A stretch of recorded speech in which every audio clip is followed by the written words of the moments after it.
But first of all, I really want to thank you all for coming out tonight. It's Tuesday night. You could have stayed home and watched Fox News. And it would have been very interesting. Actually, that's what I sort of wanted to do. But I really wanted to be with you.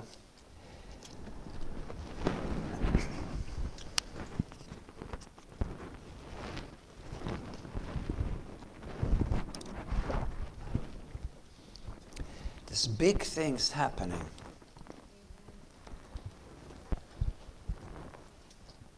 And I would like to take as a leading thought tonight, Lord willing, from Isaiah. The English say Isaiah. Neither one of them is correct. It's Yeshaya. I don't care how you say it. Chapter 21, verse 12.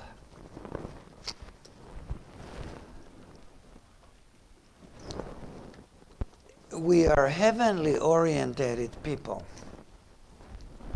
but we're not ignorant of the things on the earth either.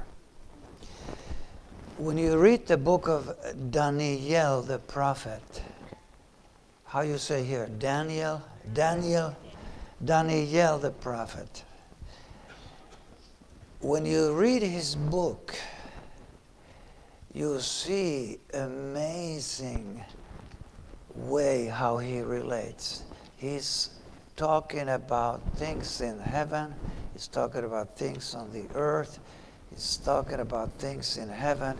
He's talking about things on the earth. I saw the little horn did this and this and this. And then I saw the seeds up there being set, and I saw this. And then I saw the Son of Man was being escorted before the throne. Wow. Thank you, Daniel, for recording it exactly the way it had to be recorded, because I can learn. I have my eye there, but I also recognize that what is happening on the earth is in alignment with what is going on in heaven. And this is all working together. The whole Bible is actually that way. What's happening on the earth is very important, but the earth cannot give a proper light on it. It's only the heavens' light that gives us understanding. In ourselves, we don't understand times and seasons. We have no understanding of times and seasons from God's perspective. God's perspective is always that divine birthing. Events before the coming of the Messiah were working towards that moment when unto us a child is born and unto us a son is given. And all the Old Testament history from the beginning, it's like every event is like a detailed carpet for the king when he comes from the airplane and he walks on the tarmac, and there's a ready carpet for him to walk on. All the history, every detail is written there, written so that when he comes on it, we would be prepared to esteem what's going on. But there's been these moments of birthing. The great birthing was when unto us the Son was given, and then the resurrection was another moment. Now there's the birthing of preparing the bride. We are living in a time which is called the church age. Well, Scripture doesn't exactly use that wording, but it is the church age.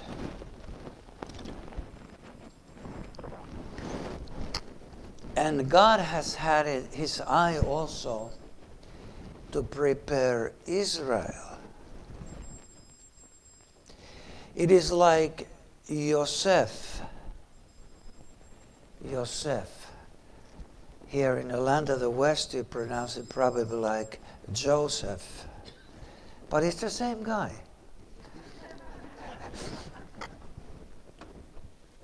It's like Joseph.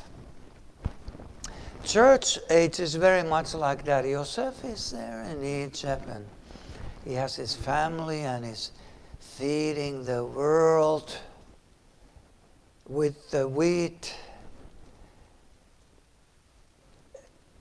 And he's doing fine there. And his family is great. And the church is growing and doing this and that. And the 7 churches of Revelation 2 and 3 are so much a key part for us to get hold of what's going on. But then Joseph has his eyes open, and he never really totally forgot his dreams, but they're back there in his mind, like in a back burner. And then one day, he's moving around there, and an interesting group of people are coming with camels and sacks to buy food.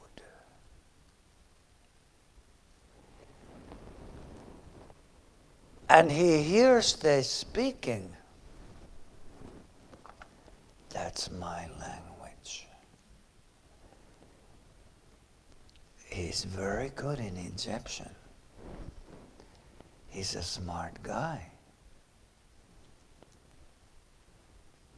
But he hears his own language.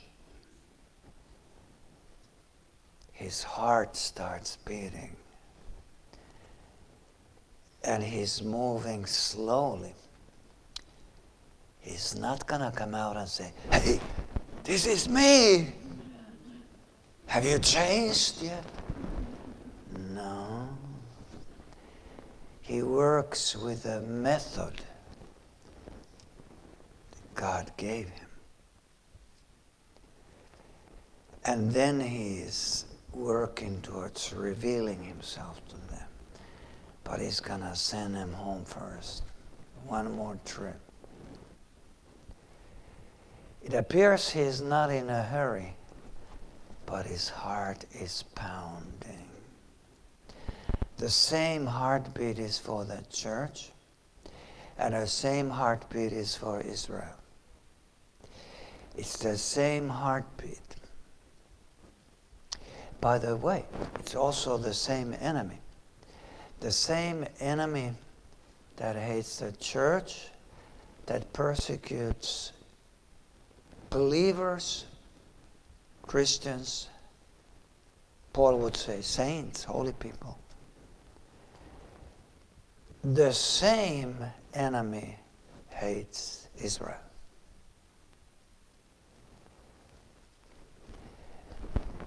He's working with a plan to reveal himself to his brothers.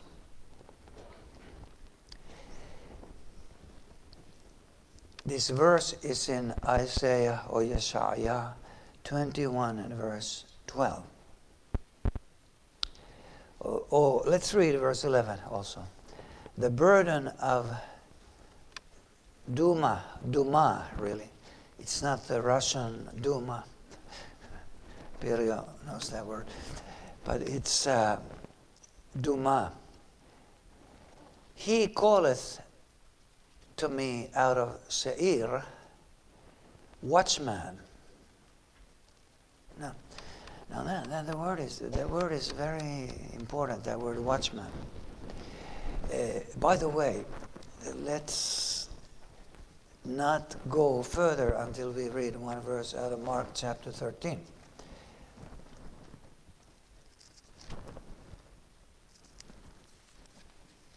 Mark chapter 13.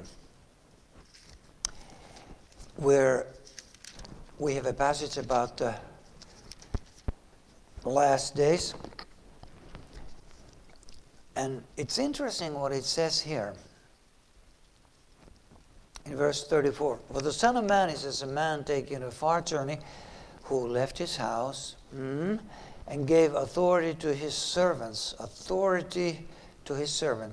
and to every man his work. And we would say, that's it. Every man had his work and that's it. But he adds, and commanded the porter to watch. He commanded, there's one extra job. There's one gatekeeper, a porter. Now, he may do things here and there and different things, but he's got to stay at that place to watch.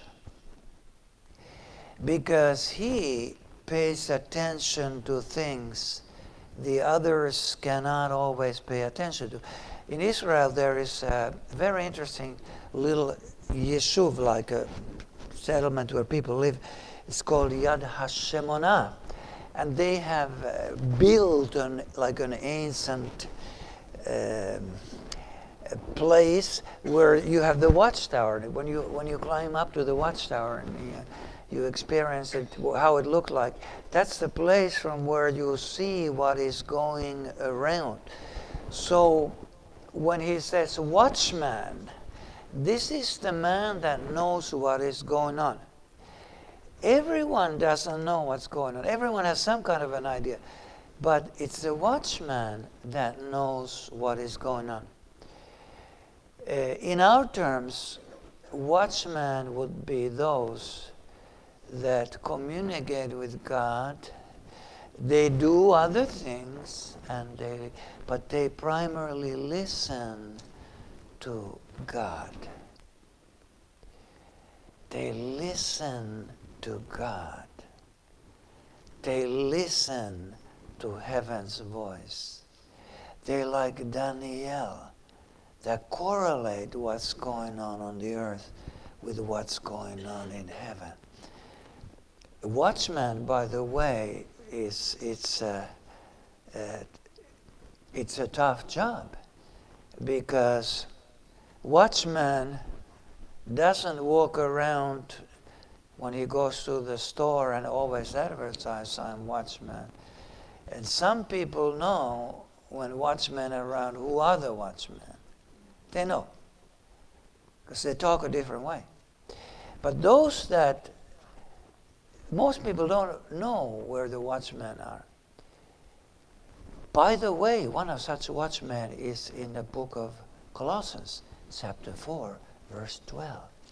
Epaphra, or in Greek, Epaphras. I fluctuate between Aramaic and Greek. Okay, Epaphra or Epaphras was the man who was watching for the church in Colossae, that they stay in all the will of God. He was praying, he was watching, laboring in prayers. Paul had him as a special friend. And he knew the deeper things of the Lord. And he correlated these things. But anyway, the watchman here, there are watchmen for the church. Yes. And there are watchmen also who are called to intercede for countries. One of such men was Rees Howells. I don't know how many people of you might have read a book called Rees Howells, The Intercessor. Has anybody read that book or seen that book or heard about that book? Oh, yeah, I'm talking to a crowd that knows about this thing. Yeah, okay. Now, here it says, the watchman said, when the watchman says something, I tune my ears. I listen differently than just a newscaster. Fox News, CNN, whatever. They just reel a whole bunch of information, which may be interesting, but they can't get the perspective. Heaven only can give perspective. Whether it's a matter of the church, of the nation, whatever, heaven only can give the perspective. Heaven only can put the right spotlight on it. But the information, you can get it from anywhere. From any university, you can get a lot of information. But we're not about information for information's sake. The watchman says, okay, watchman, what of the night? Watchman, what of the night? Tell me. I want to know what's going on. What's going on in the world? In Israel? What's going on in the body of the Messiah? Are we moving towards the moment of the great birthing? Where the Messiah said in the book of John, the woman when she's in labor has sorrow, but when the child has come, she forgets the sorrow that she had. And now I'm not talking from experience, as you can see. No, I had experience from the other side. I was being birthed. So I know what I'm talking about. No, but really, seriously. Yes. Okay. The watchman said, verse 12, the morning cometh and also the night. And if you will inquire ye return come. In other words, morning has come and also night. And if you need more information, come back and we'll talk. If you want to ask for more, I got more to say. This is how God works. He says a little bit, and then it's up to you to respond. If you're happy with that statement, morning comes and also the night. Anybody can say that, even a little baby. I heard it. Bye. I'll go for a cup of coffee. But if you really hear it, it's like our Lord when He told the parables. He told about the sower that went to sow, and some fell here by the wayside. The farmers that walk by, they'd say, hey, I really like how he related to our daily life. That was interesting. That was really nice. But I know this stuff. It works like that. Bye. I'm going home. The others that heard him, they saw that he's saying something, but he's got more to say. And that more, what he has to say, is never pushed to anyone. This is what makes us really followers of the Lord, disciples, saints, whatever. Are we after that which comes later, or we just want to get the first thing? Okay, I heard it, I know it. Yeah, that's pretty interesting. I'll go for a donut. Okay, and nothing wrong with that. We're free. But the people that hear that there's more, they can see in the eyes of the preacher and hear his voice. They can see the Messiah.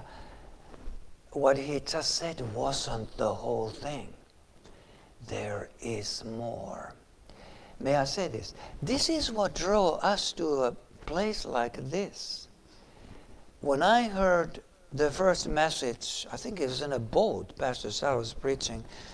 in a boat in that coastland. There was some kind of seminar. I don't remember what the place was called. Peter might remember. What? Maybe it was. Yeah. When you hear the first message, you hear behind it, hey, there's more. Watchman says, morning has come and night has come. This is where the world is today. Part of the world, this country too, and I'm very careful, I'm not talking about politics, but if I were, this is what I would say. No, I'm not talking about politics.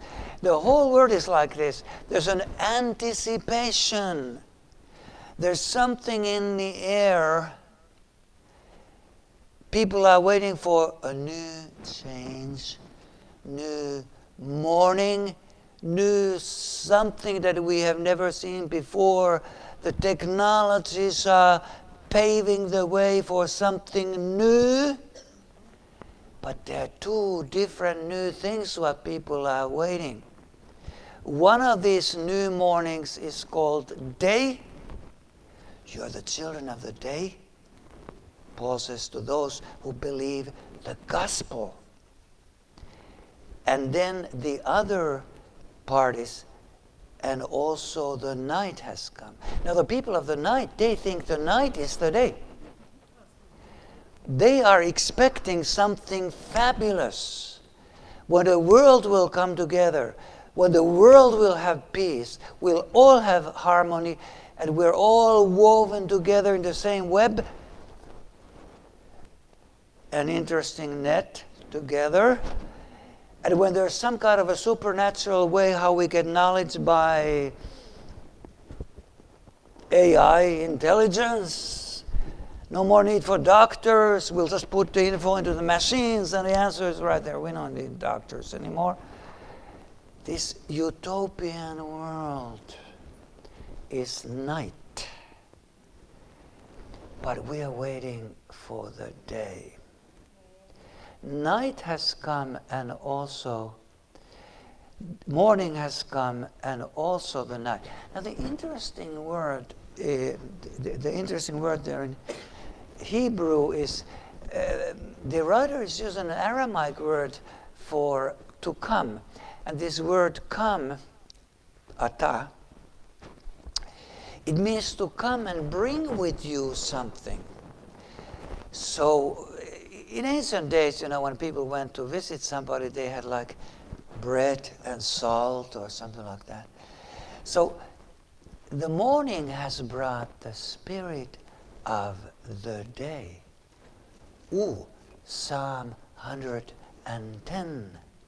How wonderful. We might look at it, I don't know. But also the night has come and brought the spirit of the night. And now we're in a convergence of these two spirits. And because there's such a haze, like two different winds. I love the way we heard often of the two seas. Pastor Scheller spoke often of the two seas, where the two seas meet. When there's like these influences, some people go on a spiritual stupor. The vision gets hazy. What's the body life about, the church life about?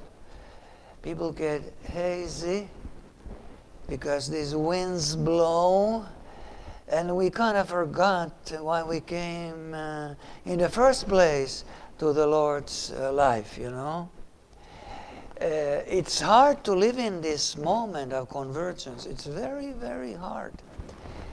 But then, what the watchman is helping us when we go back and say, can we talk more about this? What it means. Morning has come and night has come.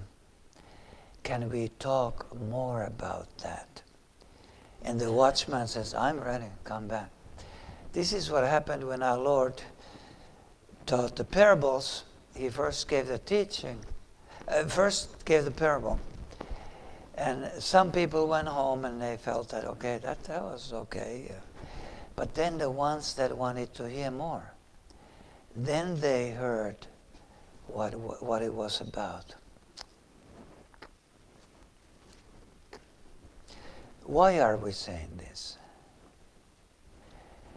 Second thing is what I wanted to talk about is there are particular trigger events. To Joseph,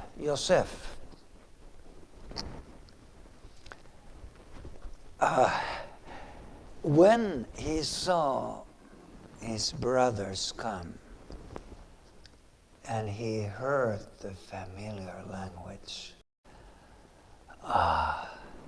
that was a trigger event. It set something in motion. It set something in motion in his heart.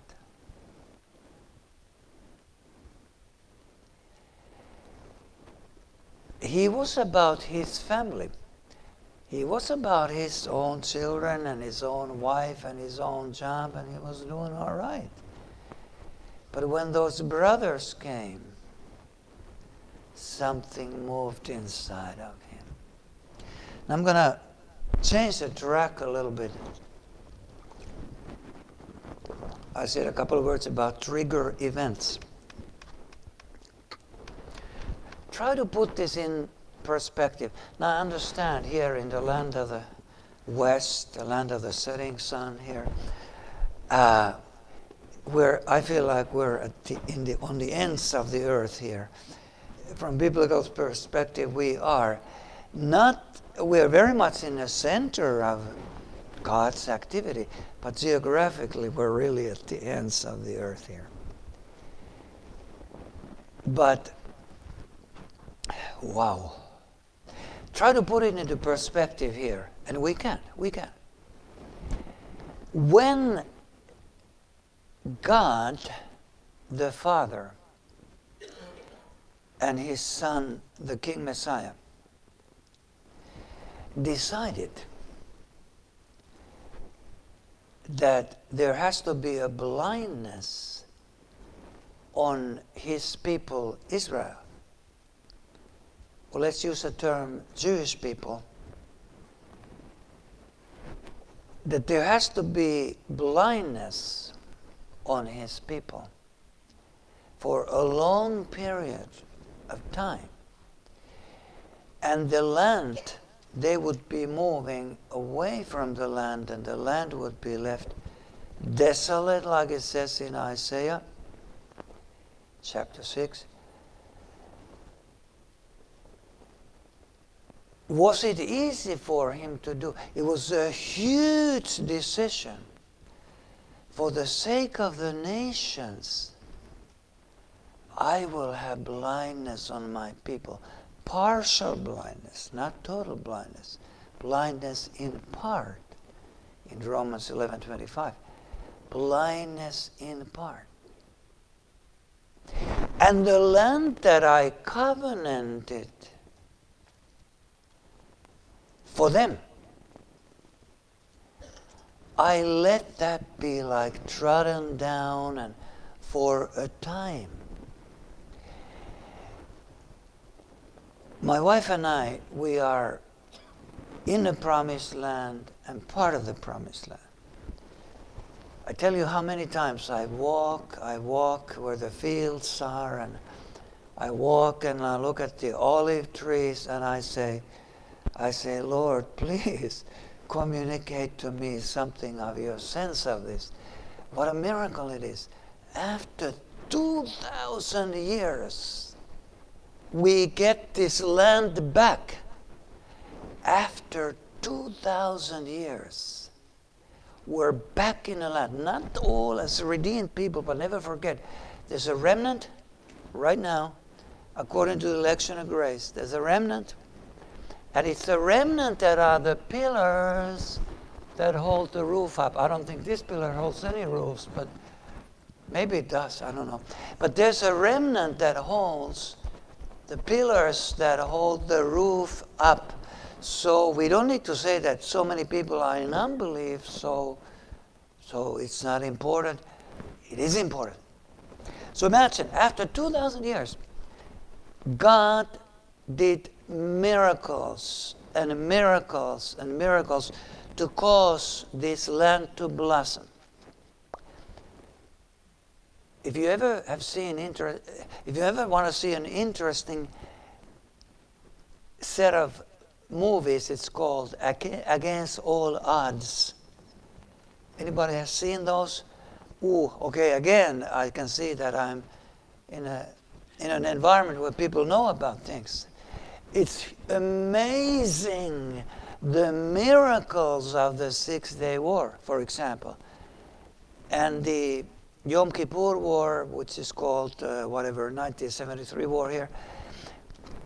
Yes, amazing miracles. Now, after 2,000 years, when God has given the land to the people, there arises a situation where it is questioned how much of the land should be given away. Should there be a treaty that part of the land is given away? Now, this is very interesting. This is very interesting. What I'm speaking here is from the Bible. If politics and Bible converge, then I have to speak about the Bible. Politics in itself is no interest to me. When it has to do with biblical perspective. So I'll carefully make a couple of thoughts here. I was working in a bookshop many years in Jaffa Gate, and there came a nice visitor to the shop, a lady who works with United Nations. Some of you might have heard about this organization, United Nations. And she came to the store and we had a friendly conversation. We need to be friendly, by the way, to all kinds of people. I don't care what party they're. God loves all people. And with love, we communicate some truth. So she said to me, isn't it great that there's going to be a great Palestinian state? She used that word. It's coming soon, and she knew the plans, and isn't that great? I said, when you were young, did you go to Sunday school perhaps? If you went to Sunday school, you may remember this story. Abraham went to Egypt because there was no food in the land. So Abraham went to Egypt. Now, there's apparently two parties. There's Abraham and then the king of Egypt called Pharaoh. So Abraham agrees that this beautiful wife of mine can move to Pharaoh's courts to play some tennis, I suppose. Okay, so there's an agreement between Abraham and Pharaoh. And if they agree, isn't it a done deal? Oh no, there's a third party. The third party is in heaven. So who has the problem now? Abraham agrees to give something away that really belongs to God and then to Abraham, the wife. King of Egypt agrees, but if heaven doesn't agree, who has the problem? It's Pharaoh. Such a pressure comes on Pharaoh that he has to give back Sarai, that time, what was her name? Okay, then I said, and if you listened a little more to the Sunday school teachers, maybe they told you this story. Do you remember when the Philistines came and took the ark away from the Israelites? They thought, now we have a good deal. The power is in that ark. It's in that holy box. We can manipulate it. We can use it for our own purpose. Great. Let's take it. Who had the problem? Oh, Israelites were nervous and They took our most precious commodity, the Holy Ark. Of course they were nervous. But who had the problem? The Philistines. They took something that belongs to the Lord. They could not use it. And then I said to the lady, I got to be honest with you. You may mean well with this thought. But there's only one land in the whole Bible that is covenanted, even with an oath.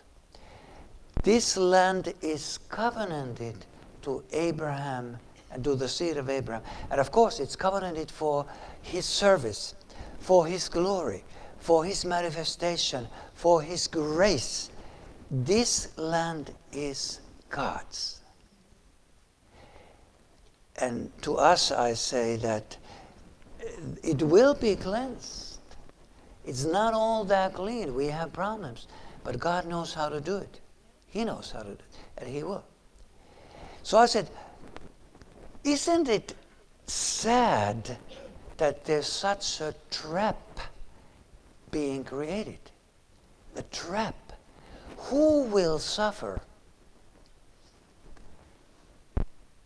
The poor Arabic people will suffer, because if they take part of that which is covenanted to Israel and make a state that will be in rivalry with Israel,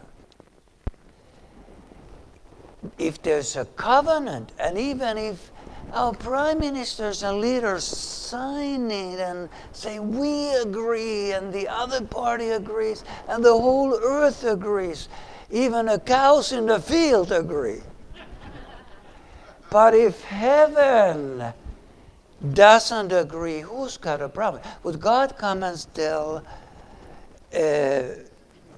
Israel, go ahead and break your covenant? I don't think so, because He's a covenant-keeping God. So why would He tell people to break their covenants? He's going to put a pressure on the poor Arabs. It's a trap that is being created. You see what a difference between human viewpoint and divine viewpoint. And I looked at the lady and said, what do you think? She kind of went like, I have to think about that. I knew it was a big thought. I knew. I knew it was a big thought. Oh my goodness. Okay, so all I'm saying tonight is that there may be a lot of good intentions. Right now there is a peace process in the works. Peace process in the works. If I look at things according to the human viewpoint, many things may look good,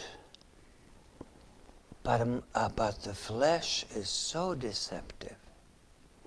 I'm not going to even touch the political aspect. I'm not going to touch it.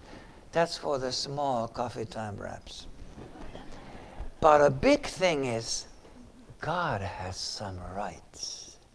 He can say whatever He wants. And He loves all the people. And He wants all the people to hear the gospel. And He loves all the people. But now I'll say this, that even if the leaders make some decisions, the intention, which is not biblical, the intention may be good, human good. There's no point to be angry at flesh and blood. There's no point to be angry with anybody. Certain things have to take place, but friendly fire can kill as well as the fire that is intended. Intention was different, but the results can be still devastating. One example. When they set the Ark of the Covenant on the wheels to bring it to Jerusalem, and King David was watching there and dancing and rejoicing and all that, it was inevitable that trouble was coming because it was set on the wheels. The trouble was bound to come. It was bound to come. And it was just a matter of time. Let me say this. You know this. I'm not saying anything new. You know everything I'm saying. But I feel compelled to say this. Uzziah, the man who means his strength is the Lord, when he was trying to steady the ark, it was with the best intention. It was with the best intention. He was a good man. Man, he was good. He was a good man. Good man. And that offended David. Yeah. He said, let's leave the ark in the garage of this man for quite a while. I'm not going to touch this area now. But still, it was a mistake to touch it. Why am I saying this? We're living now in very important moments that are trigger moments, and I'm going to finish here this part, but just one more thing. When you go to the book of Daniel, chapter 9, Daniel chapter 9. The Texans say Daniel. Okay, any Texans say? Okay, chapter 9. When he talks about 25, 27, when he talks about that covenant, it says he will confirm the covenant. The word confirm is gabir. It's the word to make great. So this is not, I'm not saying exactly what will happen and what has happened, but it looks that way, that there's like an existent covenant. By the time when the anti-Messiah comes, there's already an existing covenant, existing framework, and then the man of sin, he will make it even greater. He will confirm it and make it great. So there's in the works right now something so big that it almost may get buried in the other. Isn't it amazing that in this land there's now a fourth effort to remove the president by impeachment, fourth time, right? But then at the same time, suddenly Israel and Israel's situation and the peace situations comes to the fore. And this gets buried under this, and this gets buried under this, and you can watch this, and you can watch that, and your head spins. Yes. Right now, we are in such a decisive moment in history that later on when we look back, we'll say, wow. So, we watch everything with the viewpoint of heaven. Our hearts are in heaven. But what happens on the earth correlates with heaven. And after 2,000 years, when God finally gave the land to Israel, He remembers His covenants, and He always remembered them. And I want to finish with this. Oh, mind, we're really dragging the time here. I want to finish with this illustration. There's a man who gives his son a car. A man gives his son a car. Okay, automobile as a gift. Now he's 18 years, let's say, of age. Now the son gets a car. Oh, he's got the keys in his hand, and he starts cruising wild, where it's a speed limit, and he forgets the speed limit. And what happens is he loses his license.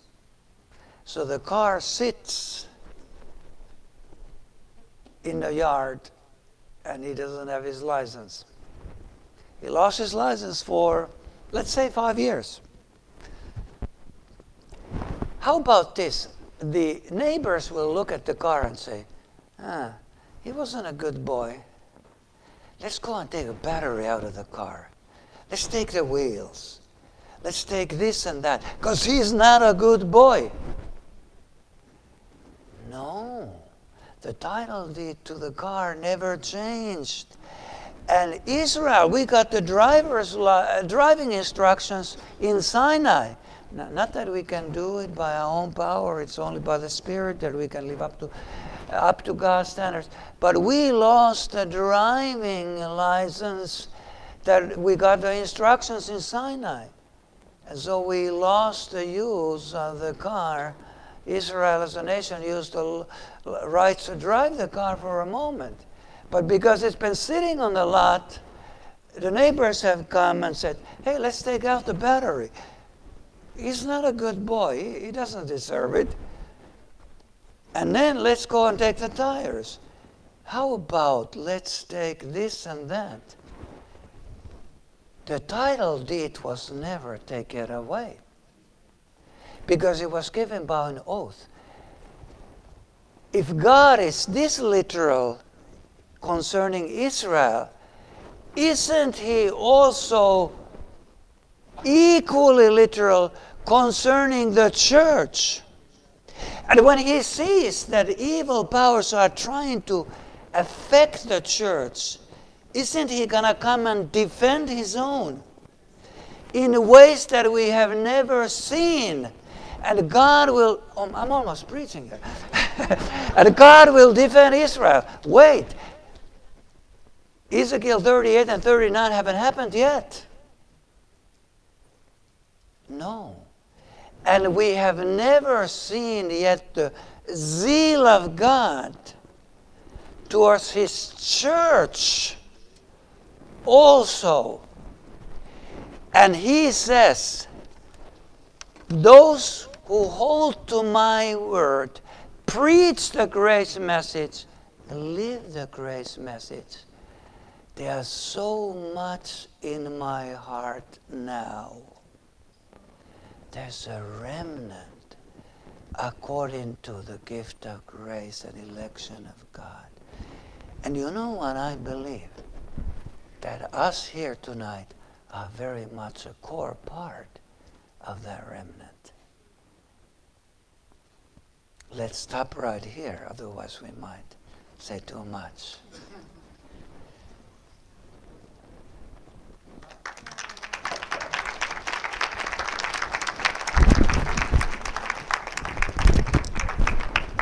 Can you take the mic away, otherwise it becomes a hot mic.